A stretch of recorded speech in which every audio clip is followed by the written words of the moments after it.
Hello friends, welcome to pathos amazing. നിങ്ങളുടെ ഒരു chicken കറിയുടെ വീഡിയോ ആയാലോ. 5 മീഡിയം സൈസ് സവാള, ഒരു തക്കാളി, മീഡിയം സൈസ് ഇഞ്ചി, 7 അല്ലി വെളുത്തുള്ളി, 5 പച്ചമുളക്, കൊച്ചുള്ളി, ഇത്രയാണ് വേണ്ടത്. സവാള നീളത്തിലരിയുക, തക്കാളി നീളത്തിലരിയുക, കുഞ്ഞായിട്ട് അരിഞ്ഞ കൊച്ചുള്ളി, ചതച്ച ഇഞ്ചിയും വെളുത്തുള്ളിയും, പിന്നെ പച്ചമുളക് നെടുകെ കീറണം. പിന്നെ നമ്മൾ കുക്കറിനകത്ത് വെളിച്ചെണ്ണ ഒഴിച്ചിട്ട് കറിവേപ്പില ഇട്ട് പൊട്ടിക്കുക. അതിനുശേഷം ഇഞ്ചിയും വെളുത്തുള്ളി ഇട്ട് കൊടുക്കുക. അതിനുശേഷം കൊച്ചുള്ളിയും സവാളയും ഇട്ട് കൊടുക്കുക. അതിനുശേഷം ഉപ്പിട്ട് നല്ലോണം മിക്സ് ചെയ്യുക, ഇളക്കി നല്ലോണം നമുക്ക് വഴറ്റിയെടുക്കണേ. നല്ല ബ്രൗൺ കളറാവുന്ന രീതിയിൽ വഴറ്റിയെടുക്കണം. ഉപ്പും കൂടി ഇട്ട് കൊടുക്കുമ്പോഴത്തേക്ക് പെട്ടെന്ന് വരളും. അതിനു വേണ്ടിയാണ് ഉപ്പിട്ട് കൊടുക്കുന്നത്. അതുപോലെ തക്കാളി ഇതിൻ്റെ കൂടെ ഇട്ട് നമ്മൾ വഴറ്റുന്നില്ല കേട്ടോ. ആദ്യമേ ഇതെല്ലാം വഴണ്ട് കുറച്ചും കൂടി ലാസ്റ്റ് പരുവം എടുത്തുമല്ലോ വഴലാനായിട്ട്, കുറച്ചും കൂടി ഉള്ളപ്പം തക്കാളി ഇട്ട് കൊടുത്താൽ മതി. ഇല്ലെങ്കിൽ ഉള്ളി ഒക്കെ വഴണ്ട് കിട്ടാൻ ഭയങ്കര പാടായിരിക്കും.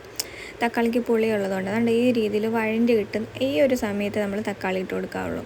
നീളത്തിൽ അരിഞ്ഞ് വെച്ചേക്കുന്ന തക്കാളി ഇട്ട് കൊടുത്ത് തക്കാളി ഇതുപോലെ തന്നെ നല്ലോണം വഴറ്റിയെടുക്കണം.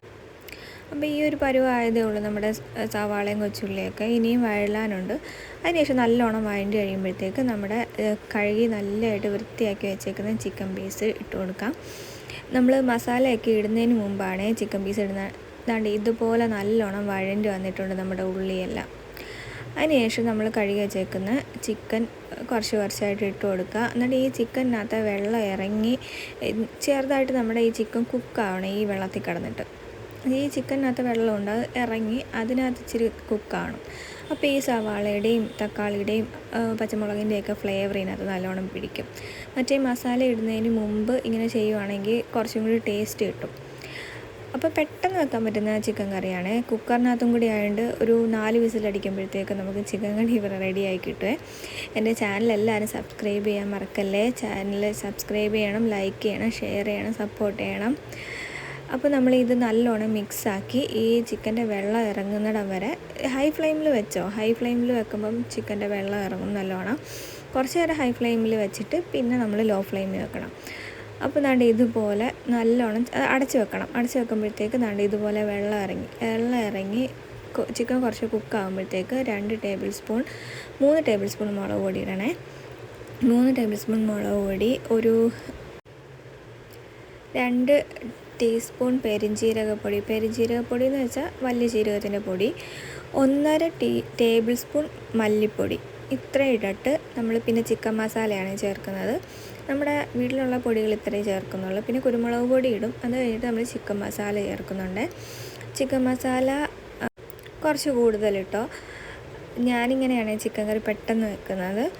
അതിനുശേഷം ഞാൻ ബിരിയാണി മസാലയും ചേർക്കുക. ബിരിയാണി മസാല ചേർക്കുമ്പോൾ ചിക്കൻ കറിക്ക് ഒരു പ്രത്യേക ടേസ്റ്റാണ്. ഇപ്പോൾ ബിരിയാണി മസാലയും കൂടി ചേർത്ത്, ബിരിയാണി മസാല ചിക്കൻ മസാലയുടെ അത്രയും ചേർക്കണ്ട, അതിൽ കുറവ് ചേർത്താൽ മതി. അപ്പം ബിരിയാണി മസാലയും കൂടി ചേർത്തിട്ട് നല്ലോണം നമുക്ക് ഇളക്കാം. ഈ ചിക്കനകത്ത് മിക്സ് ചെയ്ത് നല്ലോണം ഇളക്കിയതിന് ശേഷം ചിക്കനകത്ത് എല്ലാം മിക്സായി ഈ പച്ചമണം ചെറുതായിട്ടൊന്ന് മാറണം. ആ രീതിയിലാക്കിയിട്ട് നമുക്കിതിനകത്ത് ആവശ്യത്തിനുള്ള വെള്ളം ഒഴിച്ചു കൊടുക്കാം. ഇതും കുറച്ച് നേരം നമ്മൾ കുക്ക് ചെയ്യണം. എന്നാലേ ആ മസാലയൊക്കെ ഒന്ന് ജസ്റ്റ് ഈ ചിക്കനകത്തൊന്ന് പിടിക്കാൻ വേണ്ടി നല്ലോണം ഇങ്ങനെ ഇളക്കിയിട്ടൊന്ന് ജസ്റ്റ് ഒന്ന് അടച്ച് വെക്കണം. അതിന് ശേഷം വെള്ളം ചേർത്താൽ മതി കേട്ടോ. അപ്പോൾ ഞാനിവിടെ ഒരു 1.5 കപ്പ് വെള്ളം ചേർക്കുന്നുണ്ട്. 1.5 കപ്പ് മീൻസ് ഒരു 1.5 ഗ്ലാസ്, വലിയ കപ്പൊന്നും അല്ല ഇത്, 1.5 ഗ്ലാസ്. ഇതിനകത്ത് ഈ ഫ്രിഡ്ജിൽ വെച്ചിട്ട് എടുക്കുന്ന ചിക്കൻ ആണെങ്കിൽ നമ്മൾ അതിൽ കുറച്ച് വെക്കാവുള്ളൂ. കാരണം ഫ്രിഡ്ജ് വെച്ചേക്കുന്ന ചിക്കനകത്തൊന്ന് കുറച്ചും കൂടി വെള്ളം ഇറങ്ങുമേ. അപ്പം നമ്മൾ കണക്ക് കൂട്ടൽ തെറ്റിപ്പോവും. അതുകൊണ്ട് ഫ്രിഡ്ജിൽ നിന്ന് എടുത്ത ചിക്കനാണെങ്കിൽ നമ്മൾ കുറച്ച് വെള്ളം ചേർക്കാവുള്ളേ. അതിന് ശേഷം 4 വിസിൽ അടുപ്പിച്ചതിന് ശേഷം ഇതുപോലെ കിട്ടിയിട്ടുണ്ട്. കുറച്ചും കൂടി വറ്റണമെന്നുണ്ടെങ്കിൽ നമ്മൾ വിസിൽ അടുപ്പിക്കേണ്ട. ചിക്കനൊക്കെ നല്ലോണം വെന്തിട്ടുണ്ട്. നമ്മൾ തുറന്ന് വെച്ചിട്ട് ഇങ്ങനെ തിളപ്പിച്ചാൽ മതി. അതിനുശേഷം കസ്തൂരി മേത്തി, അത് ഇട്ടില്ലേലും കുഴപ്പമില്ല. കസ്തൂരി മേത്തി ഇടുമ്പോൾ കുറച്ചും കൂടി ടേസ്റ്റ് കിട്ടും. ഇവിടെ ഉള്ളതുകൊണ്ട് ഇടുവാണേ. കസ്തൂരി മേത്തി നമ്മൾ കയ്യിൽ വെച്ച് നല്ലോണം ഇങ്ങനെ ക്രഷ് ചെയ്തിട്ട് ഇട്ട് കൊടുക്കുക. അതിനുശേഷം നമ്മുടെ മല്ലിയില, കറിവേപ്പില, ഇതൊക്കെ കുറച്ചും കൂടി ഇട്ട് കൊടുക്കണേ. അപ്പോൾ നല്ല ടേസ്റ്റായിരിക്കും. ഇത്രയേ ഉള്ളൂ. എളുപ്പത്തിൽ നിങ്ങൾക്ക് വീട്ടിൽ ചെയ്യാവുന്ന ചിക്കൻ കറിയാണ്. എല്ലാവരും ട്രൈ ചെയ്തിട്ട് അതിൻ്റെ ഫീഡ്ബാക്ക് അറിയിക്കുക. നമ്മൾ കറിവേപ്പില ആദ്യമേ ഇട്ടാണെങ്കിൽ ലാസ്റ്റ് ഇറക്കാൻ നേരത്ത് നമുക്ക് കറിവേപ്പില ഇടുന്നത് നിർബന്ധമാണല്ലോ. നമുക്ക് കേരളീയർക്ക് അങ്ങനൊരു ഇതുണ്ടല്ലോ. അത് നല്ല നാടൻ കറിവേപ്പിലയായതുകൊണ്ട് നല്ല ടേസ്റ്റും കിട്ടും. മല്ലിയിലയും കൂടി ഇടുമ്പോഴത്തേക്ക് അടിപൊളിയാവും. നമ്മുടെ ഇടിയപ്പത്തിൻ്റെ കൂടെയും ചപ്പാത്തിയുടെ കൂടെയും പൊറോട്ടയുടെ കൂടെയും എല്ലാം, പാലപ്പത്തിൻ്റെ കൂടെ എല്ലാം കഴിക്കാൻ പറ്റിയ അടിപൊളി കറിയാണ്. ചോറിൻ്റെ കൂടെ ഉൾപ്പെടെ കഴിക്കാൻ പറ്റിയ അടിപൊളി കറിയാണ്. അപ്പോൾ നമ്മുടെ ഈ മല്ലിയിലയും കൂടി ഇട്ടിട്ട് നമ്മൾ കുറച്ച് നേരം ഇങ്ങനെ ഒന്ന് തിളപ്പിച്ചിട്ട് ഓഫ് ചെയ്യാം. അപ്പോൾ അടിപൊളി നമ്മുടെ ചിക്കൻ കറി ഇവിടെ ready. Thank you for watching.